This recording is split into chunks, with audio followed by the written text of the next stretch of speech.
ترس کو پیام اجل آیا، جب عابد بے کس کو پیام اجل آیا، دنیا دغا باز کی نیت میں خلل آیا، دنیا دغا باز کی نیت میں خلل آیا،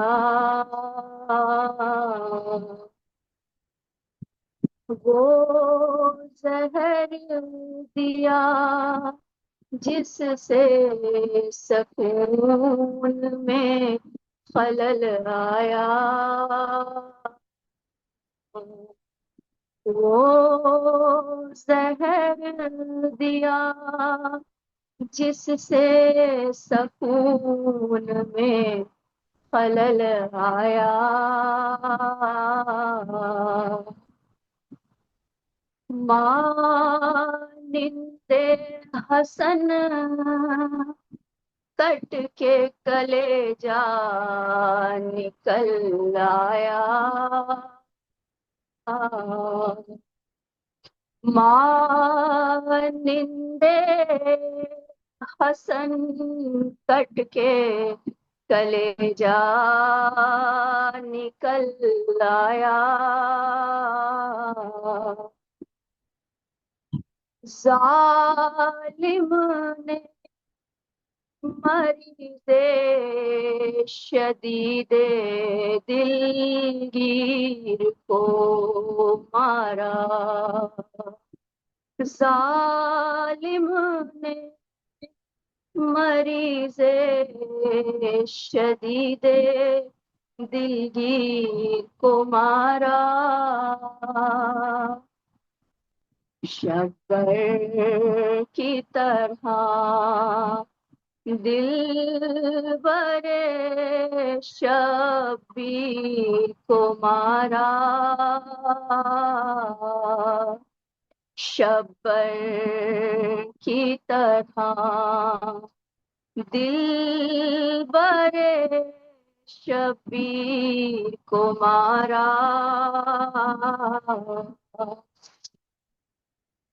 اولاد پیغمبر پہ مصیبت کا یہ دن ہے، اولاد پیغمبر پہ مصیبت کا یہ دن ہے، پیاسے کے عزادار کی رحلت کا یہ دن ہے،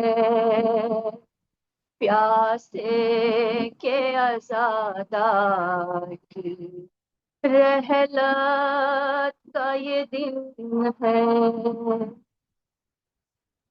مظلوم کے دل بر کی شہادت کا یہ دن ہے، مظلوم کے دل پر کی شہادت کا یہ دن ہے، عاشور کے بعد اور مصیبت کا یہ دن ہے، عاشور کے بعد اور مصیبت کا یہ دن ہے،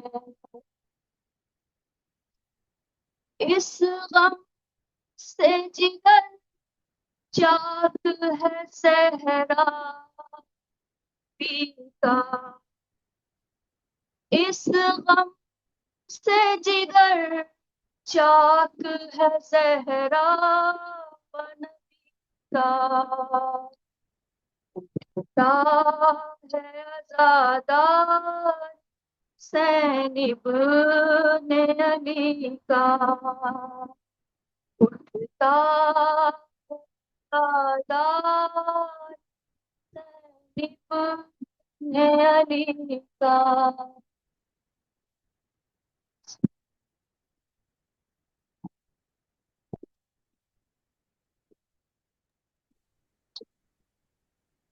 جزاک اللہ.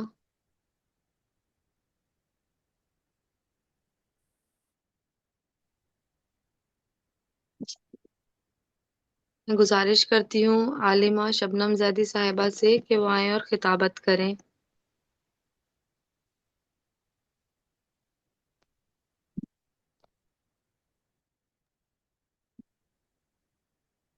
برائے تشریف آوری جناب فاطمہ زہرا بلند الصلوات اللہم صلی علی محمد محمد رحم اللہ من قرأ الفاتحہ.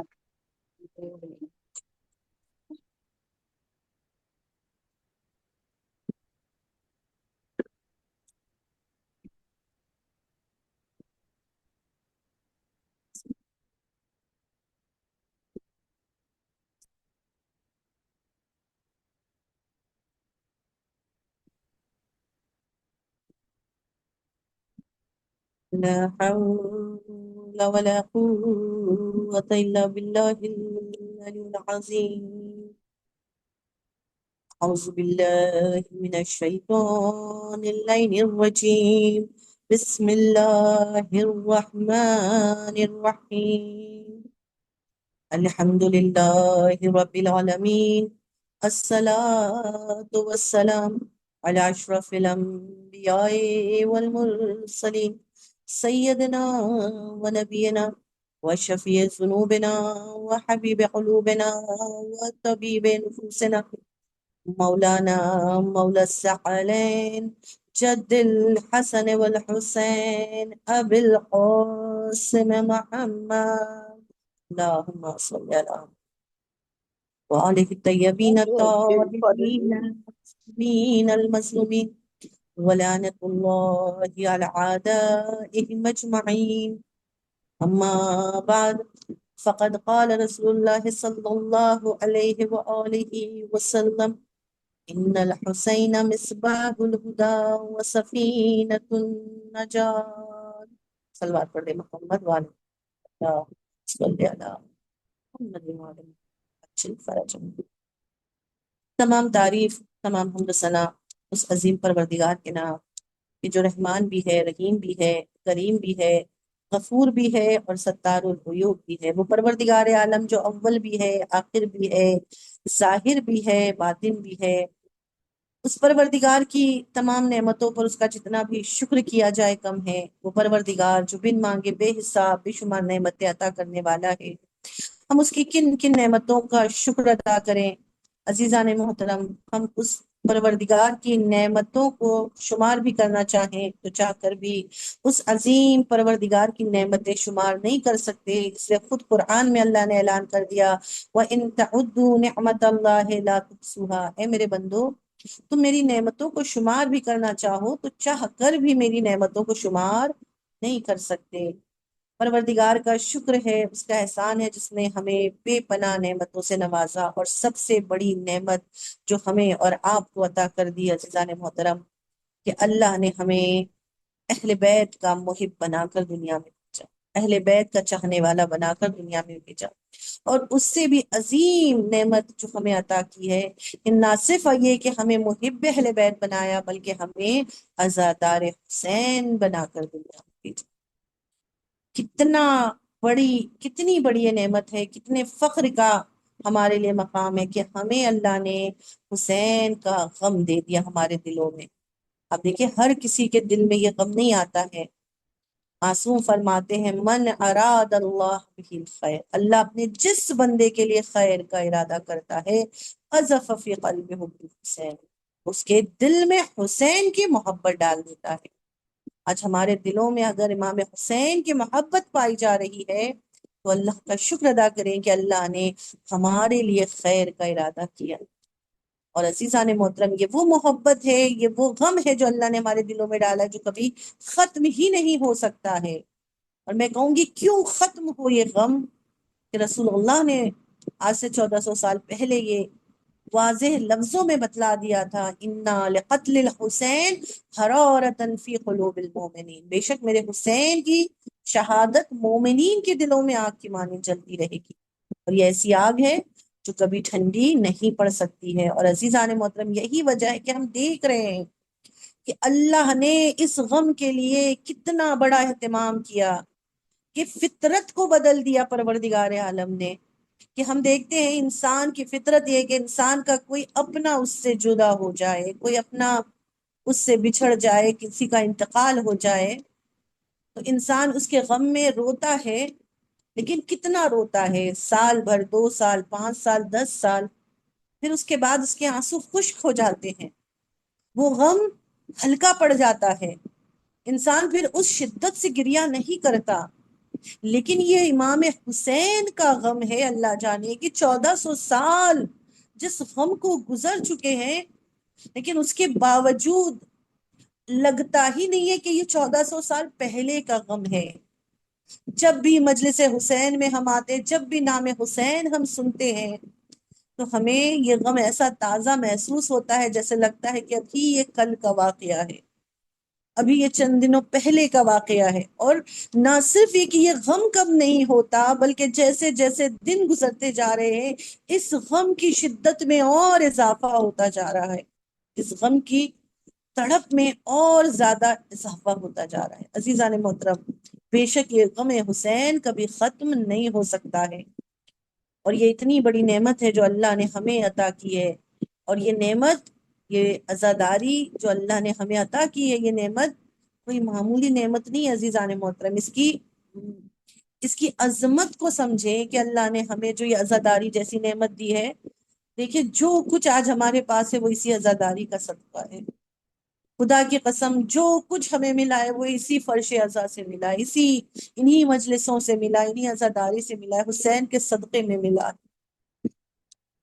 تو عزیزان محترم، یہ وہ عزاداری ہے کہ جس کے لیے علماء نے، آیت اللہ بہجت کا وہ جملہ مجھے یاد آ رہا ہے کہ آیت اللہ بہجت فرماتے تھے کہ عزاداری بہت بڑی عبادت ہے، اور یہ وہ عبادت ہے کہ کہا کہ نماز شب سے زیادہ افضل عبادت ہے۔ عزیزان محترم، کیوں کہا عبادت میں سب سے افضل ترین عبادت ہے؟ اس لیے کہ آپ دیکھیے، عبادت وہ ہوتی ہے کہ جو یہاں پر میں اس کو تھوڑا سا واضح کرتی چلوں کہ شاید اس کی ایک وجہ یہ ہے کہ عبادت وہ ہے کہ جو زمان کی، مکان کی، وقت کی محتاج ہوتی ہے۔ نماز کا وقت ہوتا ہے تو نماز واجب ہوتی ہے، روزے کا زمانہ جب آتا ہے، ماہ رمضان، تب روزہ واجب ہوتا ہے، حج کے لیے جب ہم خانہ کعبہ تک جاتے ہیں تب ہمارے پر حج واجب ہوگا۔ لیکن حسین کی عزاداری، حسین کا غم، مجلس حسین، آپ دیکھیے یہ وہ نعمت ہے، یہ وہ عبادت ہے کہ جو نہ کسی زمانے کی محتاج ہے، نہ کسی مکان کی محتاج ہے، نہ کسی وقت کی محتاج ہے، نہ صرف یہ 2 مہینے 8 دن تک محدود ہے، نہ یہ صرف جو ہے وہ عزا خانے تک محدود ہے، بلکہ انسان جب چاہے، جہاں چاہے، جس وقت چاہے حسین کی فرش عزا بچھا کر اس عظیم ثواب کو حاصل کر سکتا ہے۔ آج ہم لوگ اپنے اپنے گھروں میں بیٹھے ہوئے ہیں اور امام حسین کی فرش عزا بچھا کر غم منا رہے ہیں۔ عزیزان محترم، اب دیکھیے ایک ساتھ جمع نہیں ہے، ہر کوئی اپنے اپنے گھر میں ہے، لیکن وہ اس عظیم عبادت کا ثواب حاصل کر رہا ہے، اس لیے کہ امام حسین کی عزاداری، امام حسین کی مجلس نہ وقت کی محتاج ہے، نہ زمانے کی محتاج ہے، نہ مکان کی محتاج ہے۔ شاعر نے کیا خوب کہا ہے کہ منبر کو میں نے قبلہ و کعبہ سمجھ لیا، منبر کو میں نے قبلہ و کعبہ سمجھ لیا، الحمد کا حسین کو سورہ سمجھ لیا، اور پڑھ لی نماز عشق حسینی بچشم تر، پڑھ لی نماز عشق حسینی بچشم تر، فرش عزا کو میں نے مصلی سمجھ لیا، فرش عزا کو میں نے مصلی سمجھ لیا۔ صلوات پڑھ دے محمد والے، اللہم صلی علی محمد وعلی محمد عجل فرجہ۔ تو اللہ کا شکر ادا کرے کہ اللہ نے ہمیں حسین کا عزادار بنایا۔ عزیزان محترم، یہ عزاداری جیسی نعمت ہمیں اللہ نے عطا کی ہے کہ جس کے ذریعے ہم مسلسل اس عبادت کے عظیم فریضے کو انجام دے رہے ہیں۔ اور اب یہ ہماری ذمہ داری ہے کہ ہم اس عزاداری کو عام کریں، یہ ہماری ذمہ داری ہے کہ اس عزاداری کو دنیا میں پھیلائیں۔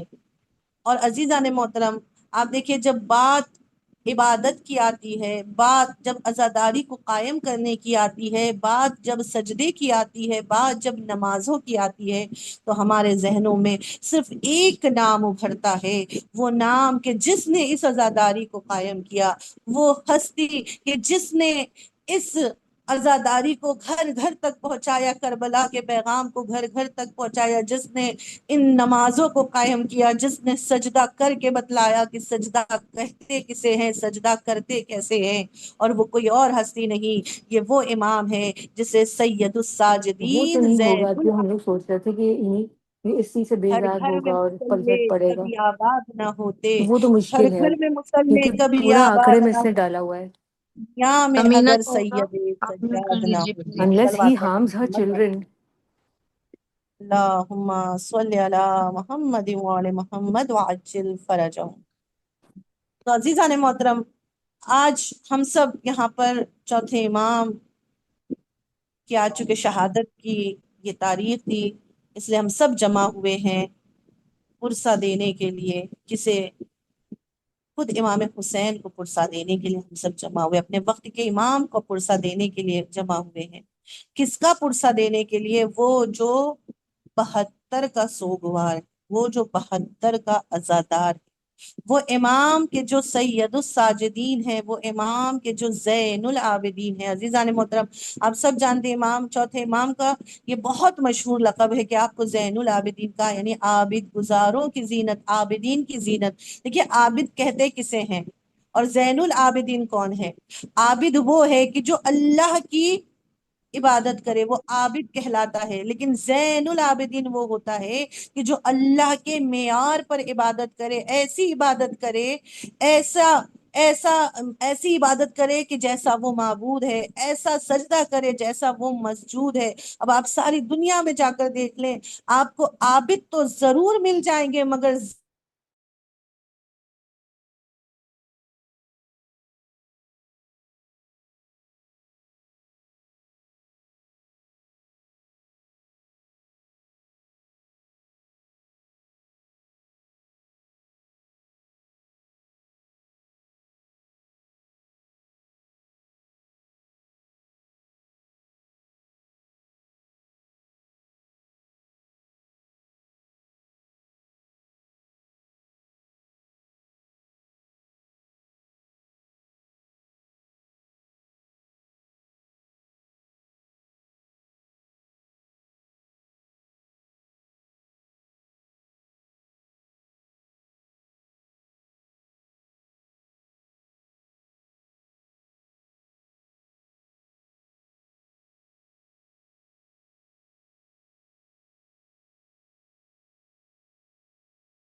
شکر کرنے والے ہیں وہ خود کہہ رہے ہیں میرے پروردگار میں تیرا شکر گزار ترین بندہ بھی بن جاؤں تب بھی تیری نعمتوں پر تیرا شکر ادا نہیں کر سکتا، حق شکر ادا نہیں ہو سکتا۔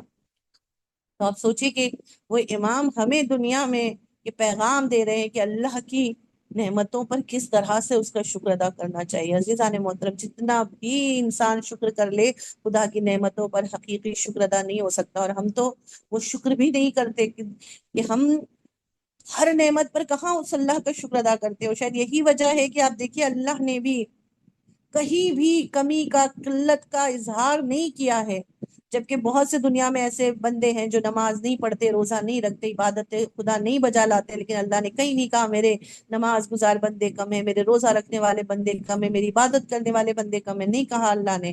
لیکن ایک جگہ جہاں اللہ یہ کہہ رہا ہے، کمی کا اظہار کر رہا ہے، شکوہ کر رہا ہے، وہ اسی جگہ پر عزیزان محترم کے اوپر پروردگار کہہ رہا ہے وَقَلِيلٌ مِّنْ عِبَادِيَ الشُّكُورُ، میرے شکر کرنے والے بندے بہت کم ہیں۔ یعنی ہم جتنا بھی شکر ادا کریں عزیزان محترم اس اللہ کا شکر نہیں ادا ہو سکتا۔ تو ہمیں شکر ہر حال میں، ہر لمحہ اٹھتے بیٹھتے اس پروردگار کا کرتے رہنا چاہیے۔ اور ہم چونکہ امام کے ماننے والے ہیں، اس امام کے ماننے والے ہیں جو سید الساجدین ہے، جس نے اتنے سجدے کیے کہ پانچویں امام خود فرماتے میرے بابا صبح و شام سر کو سجدے میں رکھ کر اس خدا کی عبادت کرتے تھے، ایک شب میں ہزار ہزار رکعت نماز ادا کرتے تھے۔ عزیزان محترم، کہنا بہت آسان ہے کہ ایک شب میں ہزار رکعت نماز پڑھتے تھے، لیکن اگر اس کو سمجھنا ہے آپ تو آپ شب قدر میں وہ 100 رکعت نماز کو بس یاد کر لیں۔ ہم 100 رکعت نماز شب قدر کی پڑھتے ہیں، 2 دن تک ہم سے اٹھا بیٹھا نہیں جاتا ہے، مگر میرا مولا سید سجاد ہے جو ہر شب میں ہزار ہزار رکعت نماز ادا کرتا ہے۔ اور یہ کب انسان کر سکتا ہے؟ یہ اسی وقت ہو سکتا ہے جب دل میں عشق توحید ہو، جب دل میں عشق خدا ہو، جب دل میں عشق عبادت ہو، عشق معبود ہو، تو انسان پھر اتنی عبادت کرتا ہے۔ اور جب کوئی کہتا ہے مولا کتنا سجدہ کریں گے، مولا کتنی عبادتیں کریں گے، تو امام کی آنکھوں میں آنسو آ جاتے ہیں، فرماتے ہیں میرے بیٹا باقر ذرا وہ صندوق تو اٹھا کر لاؤ کہ جس میں میرے جد کی عبادت کا ذکر ہے۔ اور پھر فرماتے تھے کس میں ہمت ہے جو میرے جد علی ابن ابی طالب کی عبادت کا مقابلہ کر سکے، وہ علی جس کی ابتدا بھی خانہ خدا ہے، جس کی انتہا بھی خدا کا گھر ہے، وہ علی جس نے اتنی کامیابیاں حاصل کی، جس نے 2 انگلیوں پر در خیبر اٹھایا، لیکن علی نے یہ نہیں کہا کہ میں کامیاب ہو گیا۔ وہ علی جس نے بدر و احد کو فتح کیا، اس نے نہیں کہا میں کامیاب ہو گیا۔ جس کے لیے آسمان سے تلوار نازل ہوئی، اس نے کہا نہیں کہا میں کامیاب ہو گیا۔ جس کو جنگ خندق میں کل ایمان کا لقب ملا، جس کی ایک ضربت ثقلین کی عبادتوں سے افضل کہلائی، اس نے یہ نہیں کہا کہ میں کامیاب ہو گیا۔ لیکن جب سر کو سجدہ الہی میں رکھا اور سر پر ضربت لگی تو اس علی نے کہا فزت ورب الکعبہ، رب کعبہ کی قسم علی کامیاب ہو گیا۔ تو کہاں میری عبادت، کہاں میرے جد علی ابن ابی طالب کی عبادت۔ عزیزان محترم، تو امام اپنی عبادتوں کو کیا کہہ رہے ہیں کہ میری عبادت اتنی ہے ہی نہیں جتنے میرے جد علی ابن ابی طالب کی عبادت ہے۔ تو آپ سوچئے، تصور کریے کہ آپ ہماری عبادت پھر کس مقام پر ہے۔ عزیزان محترم، ہم اہل بیت کے چاہنے والے کوشش کیجئے اس امام سے درس بندگی سیکھے، اس امام سے درس عبادت لے کہ جس نے کس طرح سے خدا کی کہاں کہاں کس طریقے سے عبادت کی ہے۔ آج ہم ذرا سی پریشانی میں آتے ہیں، آج ہم تھک جاتے ہیں تو ہم نماز کو تاخیر میں لے جاتے ہیں، نماز ترک کر دیتے ہیں۔ آج ہم سے نماز چھوٹ جاتی ہے، سفر میں ہوتے ہیں نماز چھوٹ جاتی ہے، یعنی ہم نے نماز کو وہ اہمیت نہیں دی، ہم نے عبادت کو وہ اہمیت نہیں دی، بڑی آسانی سے ہم سے نماز چھوٹ جاتی ہے۔ لیکن آپ دیکھیے کہ اس سید سجاد نے، چاہے وہ خیموں کی جلتی ہوئی راکھ ہو، چاہے وہ شام غریباں میں وہ رات کی تاریکی خیموں کی جلتی ہوئی راکھ، یا جلتی ہوئی دھوپ میں، یا پشت ناقہ ہو، یا زندان شام ہو، کہیں بھی سید سجاد کی عبادت ترک نہیں ہوئی۔ ہر جگہ سید سجاد اللہ کی عبادت اور اللہ کی بارگاہ میں سجدہ شکر کرتے ہوئے نظر آئے۔ اس شاعر نے کیا خوب کہا ہے کہ سجاد کی آنکھیں ہیں کہ مرجان کی دکانیں، سجاد کی آواز پر ہے گنگ زبانیں، سجاد کے دشمن اسے مانے یا نہ مانے، گونجیں گی نمازوں میں جہاں تک یہ اذانیں، سجاد کے حصے میں یہ اعزاز رہے گا، سجاد کے حصے میں یہ اعزاز رہے گا، سجاد پہ سجدوں کو صدا ناز رہے گا، سجاد پہ سجدوں کو صدا ناز رہے گا۔ صلوات پڑھتے محمد والے اللہم صلی علی محمد وعلی محمد عاجل فرج۔ غازیان محترم، یہ ہیں میرے مولا سید سجاد، جن کی عبادت، جن کے سجدے اس طرح سے خدا کے سامنے تھے۔ اور آپ دیکھیں کہ یہی چیز جو ہے آج آپ دیکھیں، ایک لفظ ہوتا ہے ساجد اور ایک لفظ ہوتا ہے سجاد۔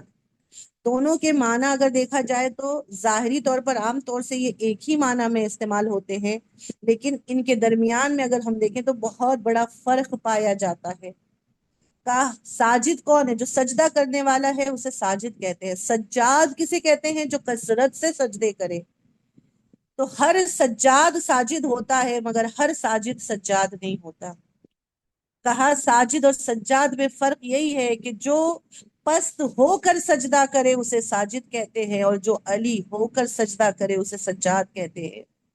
جو 7 اعضاء سے سجدہ کرے اسے ساجد کہتے ہیں، جو تخلیق اعضاء سے پہلے سجدہ کرے اسے سجاد کہتے ہیں۔ کسی نے میرے مولا سے پوچھا کسی کو پہچاننا ہو تو کیسے پہچانے مولا؟ امام نے کہا یہ مت دیکھو وہ نماز پڑھتا ہے یا نہیں، یہ مت دیکھو وہ عبادتیں کرتا ہے یا نہیں، یہ دیکھو وہ کسی کا حق تو نہیں کھا رہا ہے۔ تو عزیزان محترم، اس کا مطلب یہ کہ لاکھ ہم سجدہ کر لیں، میرا سجدہ میرا تعارف نہیں کروا سکتا ہے۔ تو جس کا سجدہ اس کا تعارف نہ کروا سکے اسے ساجد کہتے ہیں، اور جس کا سجدہ مسجود کا تعارف کروا دے اسے سجاد کہتے ہیں۔ گھر کے اندر ہم سب مصلی پر بیٹھ کر نماز پڑھتے ہیں۔ عزیزان محترم، گھر میں بیٹھ کر مصلی پر بیٹھ کر نماز پڑھنا آسان ہے، لیکن ہاتھوں میں پیروں میں بیڑیاں اور ہتھکڑیاں اور خاردار توق ہو اور جلتی ہوئی زمین پر یا پشت ناقہ پر نماز پڑھنا، یہ صرف اور صرف سجاد ہے جو اس طرح سے اللہ کی عبادت کر رہے ہیں، اور ہمیں یہ بندگی کا درس دے رہے ہیں کہ اس خدا کے سامنے کس طرح سے تم پیش ہو۔ وہ خدا کون ہے؟ وہ خدا جو کائنات کا خالق ہے، کائنات کا مالک ہے۔ اگر انسان واقعی کربلا ہمیں بندگی کا درس دیتی ہے، اگر ہمیں یہ بندگی کا سلیقہ آ جائے نا تو ہر مشکل آسان ہے۔ آپ دیکھیں ما هو الحقیقت العبودیہ، جب مولا سے کسی نے پوچھا کہ مولا یہ بتائیے کہ اس عبودیت کی تعریف کیا ہے، ما هو الحقیقت العبودیہ، عبودیت کی تعریف کیا ہے، بندگی کہتے کسے ہیں؟ عزیزان محترم، تو معصوم نے کیا فرمایا؟ کہا بندگی کی جو صفت ہے، بندگی کی جو نشانی ہے وہ یہ ہے کہ انسان جو کچھ اس کے پاس ہے وہ اسے اپنی ملکیت نہ سمجھے بلکہ اسے اللہ کی ملکیت سمجھے۔ یعنی اس کے پاس اس کا کچھ بھی نہیں، حتیٰ یہ جان بھی جو اس کے پاس ہے وہ اس کی نہیں ہے، وہ خدا کی ملکیت ہے۔ اور جب انسان اس منزل پر آ جاتا ہے تو وہ حق بندگی ادا کرتا ہے، یعنی وہ بندگی کی اس منزل پر پہنچ جاتا ہے۔ آج ہم کیوں تھوڑی تھوڑی سی مشکلوں میں پریشان ہو جاتے ہیں، مشکلوں میں گھبرا جاتے ہیں، چھوٹی چھوٹی مشکل میں خدا کی بارگاہ میں شکوہ کر بیٹھتے ہیں؟ کیونکہ ابھی ہم اس بندگی کے مرحلے میں داخل ہی نہیں ہوئے ہیں۔ کربلا ہمیں بندگی کا درس دیتی ہے۔ آج کربلا، آپ دیکھیں کربلا میں یہ بندگی ہمیں اس طرح سے نظر آتی ہے کہ آج ہمارا کوئی ایک عزیز ہم سے جدا ہو جائے، ہماری اولاد ہم سے چھن جائے، ہمارے والدین دنیا سے چلے جائیں تو ہم سے برداشت نہیں ہوتا ہے۔ کربلا میں امام حسین نے سب کچھ راہ خدا میں قربان کر دیا۔ کربلا میں امام حسین نے حتیٰ اپنی جان بھی خدا کی راہ میں قربان کر دی، اور یہ کہتے ہوئے کہ مالک یہ تو میرا نہیں، یہ تو تیری ملکیت ہے، تو واپس لینا چاہتا ہے تو حسین اپنے کو ٹکڑے ٹکڑے کر کے تیری بارگاہ میں پیش کرنے کو تیار ہے۔ یہ ہے حقیقت بندگی، یہ حقیقت بندگی ہے سید سجاد کی، جنہوں نے اپنی نگاہوں کے سامنے 72 جنازے پڑے ہوئے دیکھے۔ امام حسین کا جنازہ بے غسل و کفن جلتی ہوئی زمین پر پڑا ہوا دیکھا، اور سر کو سجدے میں رکھ کر کہہ رہے پروردگارہ تیرا شکر ہے۔ یہ حقیقت بندگی ہے۔ یہ جناب زینب ہیں جو دربار یزید میں جا کر جب یزید نے پوچھا زینب دیکھا اللہ نے تمہارے ساتھ کربلا میں کیا کیا، تو یہ جناب زینب نے جملہ کہہ کے کہا ما رأیت الا جمیلا، میں نے کربلا میں سوائے خوبصورتی کے اور کچھ نہیں دیکھا ہے۔ یہ جناب زینب کی بندگی ہے۔ عزیزان محترم، یہ بندگی ہمیں کربلا سے مل رہی ہے، تو ہمیں کوشش یہ کرنی چاہیے کہ ہم اس امام کے چاہنے والے ہیں، ہم بھی اسی طرح سے خود کو اس بندگی کو اختیار کریں اور کربلا سے اس معرفت کو حاصل کریں، اس عبودیت کو حاصل کریں کہ جو ہمارے معصومین نے ہمیں درس دیا ہے کہ وہ کربلا سے ہم سیکھتے ہیں۔ بس زیادہ چونکہ وقت میں گنجائش نہیں، میں بہت جلدی اپنی گفتگو کو سمیٹتے ہوئے عزیزان محترم کہ آپ دیکھیے کہ آج اگر یہ کربلا ہم تک پہنچی ہے تو یہ سید سجاد کا صدقہ ہے۔ آج یہ عزاداری اگر ہم تک پہنچی ہے تو یہ سب سید سجاد کی کاوشوں کا نتیجہ ہے۔ ہاں عزیزان محترم، سید سجاد نے اس عزاداری کو ہم تک پہنچایا ہے، مگر آسان نہیں تھا پہنچانا۔ کس طریقے سے پہنچایا تھا عزیزان محترم؟ تاریخ اٹھا کر آپ دیکھتے 3 طریقے سید سجاد نے اپنائے تھے۔ سب سے پہلا طریقہ دعاؤں کا۔ سید سجاد کربلا کے بعد آپ دیکھیے تلواروں کا زمانہ تو ختم ہو گیا، لیکن سید سجاد نے انہی سجدوں کے ذریعے وہ انقلاب برپا کیا جس نے کربلا کے پیغام کو ہمیشہ کے لیے زندہ کر دیا۔ آپ دیکھیے ظاہری طاقت دنیا کو سید سجاد نے یہ بتلا دیا کہ جب ظاہری طاقت چھن جائے تب بھی بندگی کے ذریعے، دعا کے ذریعے، حق پر چلتے ہوئے انسان کے لیے وہی سب سے بڑی طاقت بن سکتی ہے۔ اور سید سجاد نے اسی طاقت کو اپنا ہتھیار بنایا کہ آج ہم دیکھتے ہیں کہ وہ دعا کا جو سہارا سید سجاد نے لیا تھا کہ آج وہ دعاؤں کی کتاب ہمارے درمیان میں موجود ہے، جسے صحیفہ سجادیہ یا صحیفہ کاملہ کہا جاتا ہے۔ ایسی بے نظیر کتاب کہ جو دون کلام الخالق و فوق کلام المخلوق تھی، وہ کتاب کہ جو خالق کے کلام سے کمتر ہے لیکن مخلوق کے کلام سے کہیں بالا تر ہے، کہ اہل سنت عالم دین آغا طنطاوی جو ہیں، بہت بڑے اہل سنت کے عالم دین ہیں، وہ خود ہی کہتے ہیں جب وہ صحیفہ سجادیہ کو پڑھتے ہیں تو کہتے ہیں آپ کے پاس ہے شیعہ، آپ کے پاس وہ علمی ذخیرہ ہے کہ اگر ہمارے پاس ہوتا تو ہم پوری دنیا پر حکومت کرتے ہیں۔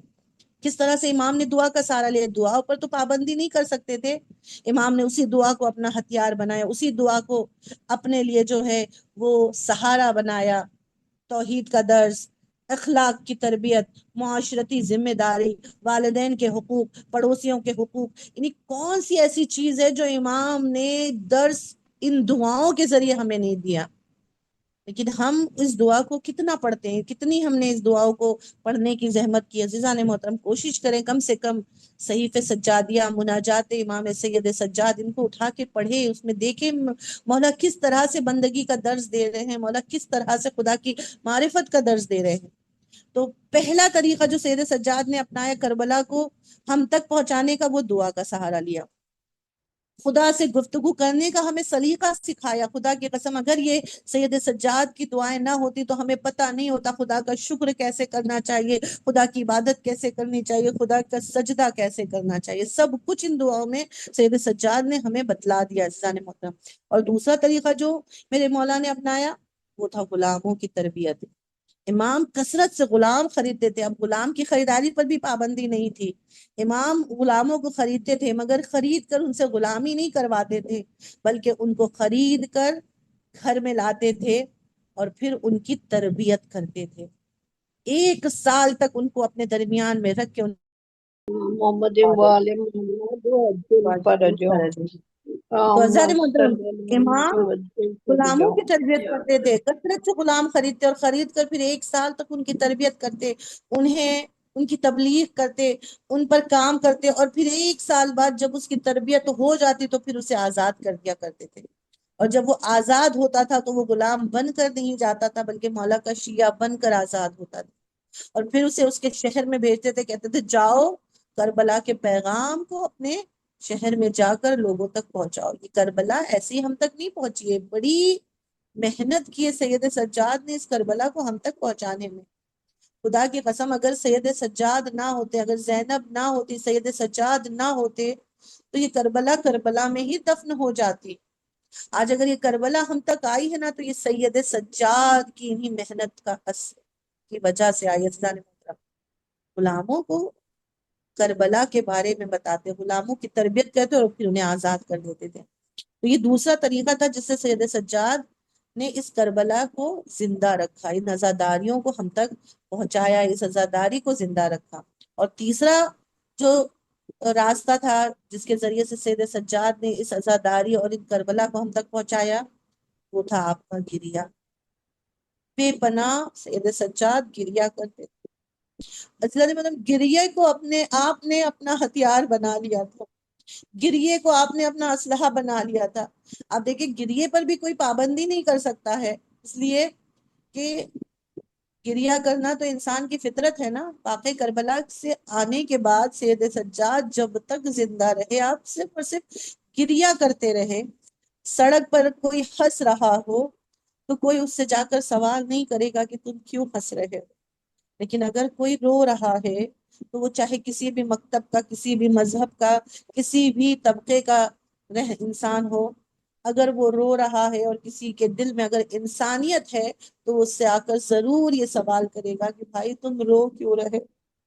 اور جب سید سجاد روتے تھے اور مدینے کے بازار میں لوگ آ کر سوال کرتے تھے مولا کیوں گریا کر رہے ہیں، تو اس وقت سید سجاد کربلا کی ان مصیبتوں کو یاد کرتے تھے اور بتلاتے تھے ہائے میرے بابا کو کربلا میں بھوکا اور پیاسا شہید کر دیا. اے عزادارو، رو کر سجاد نے کربلا کو ہم تک پہنچایا ہے. ہر باب ازا ہمیں اور آپ کو رونے کے لیے یا رلانے کے لیے کسی ذاکر کی ضرورت ہے، مگر سید سجاد خود ذاکر بھی ہے، خود سننے والے بھی ہیں. آج 1400 سال بعد بھی ہم جب کربلا کی مصیبتیں سنتے ہیں تو ہم سے برداشت نہیں ہوتا. عزادارو تصور کرو کتنا غم تھا سید سجاد کے دل میں، کتنا سید سجاد کے دل میں درد تھا. اور جب مولا گریا کرتے تھے اور مولا روتے تھے تو منال آ کے کہتے مولا کتنا گریا کریے گا، مولا کچھ دیر کے لیے تو خاموش ہو جائے، مولا شہادت تو آپ کے گھر کی میراث ہے. تو امام تڑپ کے بس ایک جملہ کہتے منہال تم نے انصاف نہیں کیا، منہال شہادت ہمارے گھر کی میراث ہے مگر منہال کیا ہماری ماں بہنوں کا بے مقنا چادر کوفے اور شام کے بازاروں میں لایا جانا، اے منال کیا یہ بھی ہمارے گھر کی میراث ہے. منال کہتے مولا سب سے زیادہ مصیبت کہاں پڑی، امام نے کربلا کی مصیبت کو یاد نہیں کیا، امام نے تڑپ کر بس ایک جملہ کہا شام شام شام، ہائے شام ہائے شام ہائے شام. ہر باب اعظم مولا شام میں سب سے سخت مصیبت کون سی تھی؟ مولا کہتے ہیں شام کے باہر جب یہ قافلہ پہنچا ہے، ارے 3 دن تک میری بھوبی کو باہر، ارے شام کے باہر دروازے شام پر کھڑا رکھا گیا. 3 دن تک میری ماں بہنیں بھوبیاں اس جلتی ہوئی دھوپ میں کھڑی تھی کہ ابھی بازار سج رہا ہے، ابھی بازار سجایا جا رہا ہے. جب بازار سج گیا ایک مرتبہ شام کے دروازے کو کھولا گیا، ارے ہم نے دیکھا شرابیوں کا ہجوم ہے، بلوائیوں کا ہجوم ہے، ناچنے گانے والوں کا مجمع ہے، اور اس میں میری ماں بہنیں علی و فاطمہ کی بیٹیاں بے مقنو چادر لائی جا رہی. ہر باب ازا اس غم کو سید سجاد کبھی بھول نہ سکے. ارے خون کے آنسو میرا مولا سید سجاد روتا رہا. ارباب ازا کسی نے آیت اللہ خوئی سے ایک شخص نے یہ سوال کیا مولا کیا یہ سچ ہے کہ 35 سال تک امام خون کے آنسو روئے ہیں؟ آیت اللہ خوئی نے کہا ہاں سچ ہے. اس نے کہا کیسے ممکن ہے، مجھے یقین نہیں آتا. وہاں پر ایک ذاکر بیٹھا ہوا تھا، آیت اللہ خوئی نے اس ذاکر کی طرف اشارہ کیا کہ حسین کے مصائب پڑھو. اس نے حسین کے مصائب پڑھنا شروع کیا، سارا مجمع گریا کر رہا تھا. آیت اللہ خوئی کے ہاتھ میں ایک سفید سفید رومال تھا، آپ نے اس رومال کو اپنی آنکھوں پر رکھا، گریا کرنا شروع کیا۔ جب مجلس ختم ہو گئی آپ نے اس رومال کو اس شخص کے ہاتھ میں دیا۔ اب جو اس شخص نے اس رومال کو کھولا تو کیا دیکھا، اس میں 2 قطرے خون کے۔ ایت اللہ کوئی تڑپ کے کہتے ہیں اے شخص، آج 1400 سال بعد بھی جب ہم کربلا کی مصیبتیں سنتے ہیں تو ہم سے برداشت نہیں ہوتا، ہماری آنکھوں سے خون آ جاتا ہے۔ ارے سجاد کے سامنے تو پوری کربلا موجود تھی، جس نے کربلا کے ایک ایک منظر کو اپنی آنکھوں سے دیکھا تھا۔ اے اس سجاد کو، وہ سجاد کیسے نہ خون کے آنسو روئے۔ اجرکم اللہ آزادارو، ہر باب ازا ایک ایک منظر سجاد کی آنکھوں کے سامنے تھے۔ مولا کو کسی کو بسائے بیان کرنے کی ضرورت نہیں تھی، مولا جس چیز کو بھی دیکھتے تو رونے لگتے تھے۔ کھانا لایا جاتا، میرا مولا تڑپ کے کہتا ہائے بابا۔ پانی لایا جاتا، میرا مولا کہتا ہائے بابا پیاسے مارے گئے۔ ارے کسی جوان کو دیکھتے تڑپ کے کہتے ہائے میرا علی اکبر۔ کسی ماں کی آغوش میں بچے کو دیکھتے تڑپ کے کہتے ہائے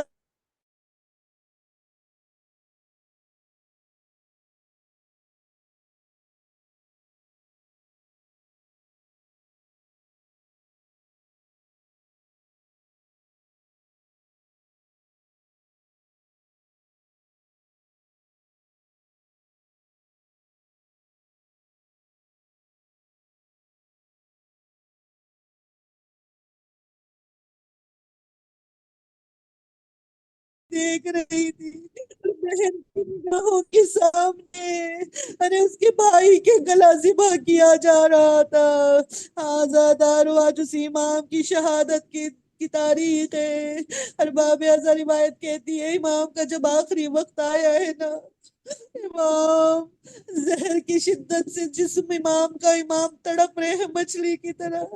امام باقر نے چاہا بابا کو بستر پر لٹال دے، بس امام تڑپ کے کہتے ہیں باقر میرے لال مجھے بستر سے نیچے اتارو، مجھے زمین پر لٹا دو۔ کا کیوں بابا؟ کہا ہے میرے بابا کا لاشا 3 دن تک جلتی زمین پر پڑا رہا، ارے میرا جسم بستر پر کیسے رہ سکتا ہے؟ ہار باب ازا 72 کا سوگوار، 72 کا عزادار آج دنیا سے رخصت ہو گیا۔ ارباب ازا جب امام کی روح پرواز کر گئی، 5ویں امام نے بڑی شان سے غسل اور کفن دیا۔ عزادارو خاندان اہل بیت کا یہ پہلا جنازہ ہے جو بڑی شان سے اٹھا، مگر میرا دل کہتا ہے جب نہیں امام کی روح تڑپ گئی ہوگی، جب نہیں امام نے کربلا کا رخ کر کے آواز دی ہوگی بابا آپ کا بیٹا شرمندہ ہے، بابا میں نے حق گریہ ادا نہ کیا، بابا شرمندہ ہوں، میرا جنازہ اتنی شان سے اٹھ رہا ہے، مگر ہائے بابا کربلا میں آپ کا جوان بیٹا موجود تھا، مگر آپ کا لاشا جلتی ہوئی زمین پر بے غسل و کفن پڑا رہا۔ ارے میں اٹھاتا کیسے؟ ہاتھوں میں ہتکڑیاں، پیروں میں بیڑیاں، گلے میں خاردار توغتا، ہائے بابا آپ کا لاشا جلتی ہوئی زمین پر پڑا رہا، آپ کا بیٹا شرمندہ ہے۔ الا لعنت اللہ علی القوم الظالمین، انا للہ و انا الیہ راجعون، بذنب قضائہ تسلیما ماتم حسین۔ حسین حسین حسین حسین حسین حسین حسین حسین حسین حسین حسین تھے عابد ہے قدر پہنے پھرا میں بیڑیاں، کہتے تھے عابد ہے پدر پہنے پھرا میں بیڑیاں، صحرا بصحرا بدر پہنے پھرا میں بیڑیاں، ماں بہن پھوپھیاں پھولے سر بیٹھی تھی قیدی اونٹوں پر، ماں بہن پھوپھیاں پھولے سر بیٹھی تھی قیدی اونٹوں پر، اور آگے آگے نوح گر پہنے پھرا میں بیڑیاں، کہتے تھے عابد ہے پر پہنے پھرا میں بیڑی، اس چھاؤں میں تلواروں کی گو دھوپ پڑتی تھی کڑی، کانٹوں پہ بے خوف و خطر پہنے پھرا میں بیڑیاں، کہتے تھے عابد اے پدر پہنے پھرا میں بیڑیاں، ہر روز صدمہ پیاس کا تھا کربلا سے بھی سوا، گرمی میں یعنی ننگے سر پہنے پھرا میں بیڑیاں، کہتے تھے عابد اے پدر پہنے پھرا میں بیڑیاں، کیا سر کا منہ کا حال تھا جکڑا تھا میں سر تابا پا، کیا سر کا منہ کا حال تھا جکڑا تھا میں سر تابا پا، جیسے کہ تفتی تھا جگر پہنے پھرا میں بیڑیاں، کہتے تھے عابد اے پدر پہنے پھرا میں بیڑیاں، ہر رات تھے پوش اتر جس جا کے چلتے گام پر، سر زمین گرم پر پہنے پھرا میں بیڑی،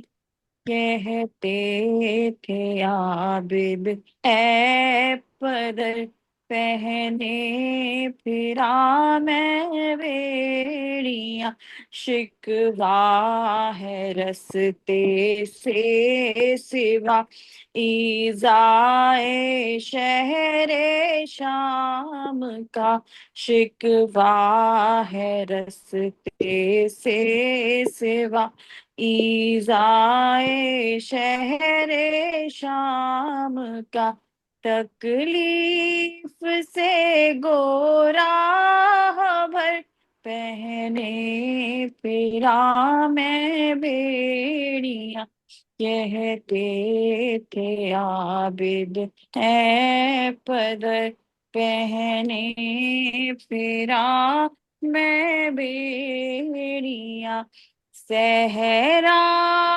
بصحرا در بدر پہنے پھرا میں بیڑیاں، ہائے ہائے عابد ہائے ہائے شام، ہائے ہائے عابد ہائے ہائے ہائے ہائے شام، شام، ہائے ہائے عابد ہائے ہائے ہائے ہائے شام، شام، ہائے ہائے عابد ہائے ہائے شام، ہائے ہائے عابد ہائے ہائے شام، ہائے ہائے عابد ہائے ہائے ہائے شام، ہائے شام، ہائے ہائے عابد ہائے ہائے ہائے شام، ہائے شام، ہائے ہائے عابد Hi, Hi, hi, hi, Sham. Sam. Hi, hi, Abid. Hi, hi, Hi, Sham. Sam. Hi, hi, Abid. Hi, hi, Hi, Sham. Sam. Ya Hussein. Ya Ya Hussein. Hussein. Ya Ya حسین Hussein. Hussein. Ya Ya Hussein. Hussein. Allahumma salli ala. Allahumma salli ala Muhammad wa زیارت پڑھتی ہوں امام حسین علیہ السلام کی دل سے نزدیک، اپنی طرف سے، اپنے والدین کی طرف سے، کل مومن و مومنات کی طرف سے اور تمام مرحومین کی طرف سے قربتاً اللہ۔ السلام علیکہ یا ابا عبداللہ، السلام علیکہ یا ابن رسول اللہ، السلام علیکہ ورحمۃ اللہ وبرکاتہ۔ زیارت حضرت امام زین العابدین علیہ السلام۔ السلام علیکہ یا سید الساجدین، السلام علیکہ یا زین العابدین، السلام علیکہ یا خلیف الحسرات، السلام علیکہ یا ذا الصفنات، السلام علیکہ یا صاحب الابرات، السلام علیکہ یا اسیر القربات، السلام علیکہ یا آدم للعبا، السلام علیکہ یا ابن خامسی اہل الکسائی، السلام علیکہ یا ابن سید الشہدائی، السلام علیکہ یا عماد الاتقیائی، السلام علیکہ ورحمۃ اللہ وبرکاتہ۔ زیارت امام رضا علیہ السلام۔ السلام علیکہ یا مولایا و ابن مولائے، السلام علیکہ یا غریب الغرباء، السلام علیکہ یا سلطان ابو الحسن علی ابن موسیٰ الرضا ورحمۃ اللہ وبرکاتہ۔ زیارت امام زمان علیہ السلام۔ السلام علیکہ یا صاحب العصر والزمان، الامان الامان الامان من فتنة الزمان، السلام علیکہ یا خلیفۃ الرحمن، السلام علیکہ یا امام الانس والجان، السلام علیکہ یا مظہر الایمان، السلام علیکہ یا شریک القرآن، السلام علیکہ یا خاطع البرہان، السلام علیکہ یا امام زماننا ھذا جل اللہ فرجک وسہل اللہ مخرجک وظہورک انشاءاللہ، السلام علیکہ ورحمۃ اللہ وبرکاتہ، اللہم صلی علی محمد وآل محمد وعجل فرجہم۔ بسم اللہ الرحمن الرحیم۔ الہی عظم البلا وبرح الخفا وانکشف الغطا وانخطا الرجا وضاقت الارض ومنعت السماء وانت المستعان والیک المشتکا وعلیک المؤول فی الشدۃ والرخاء، اللہم صلی علی محمد وآل محمد اولی الامر الذین فرضت علینا طاعتہم وعرفتنا بذلک منزلتہم ففرج عنا بحقہم فرجا عاجلا قریبا کلمح البصر او هو اقرب، یا محمد یا علی یا علی یا محمد اکفیانی فإنکما کافیان وانصرانی فإنکما ناصران، یا مولانا یا صاحب الزمان، الغوث الغوث الغوث، ادرکنی ادرکنی ادرکنی، الساعة الساعة الساعة، الاجل الاجل الاجل، یا ارحم الراحمین بحق محمد وآلہ الطاہرین، اللہم صلی علی محمد وآل محمد وعجل فرجہم، اللہم صلی علی Allahumma محمد salli ala Muhammadin wa ali Muhammad wa ajil farajahum. Allahumma اللہم salli ala صلی علی Muhammadin wa ali محمد Muhammad wa ajil farajahum. فرجہم۔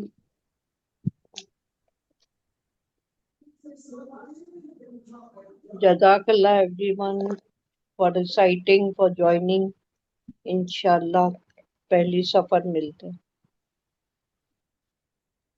انشاءاللہ۔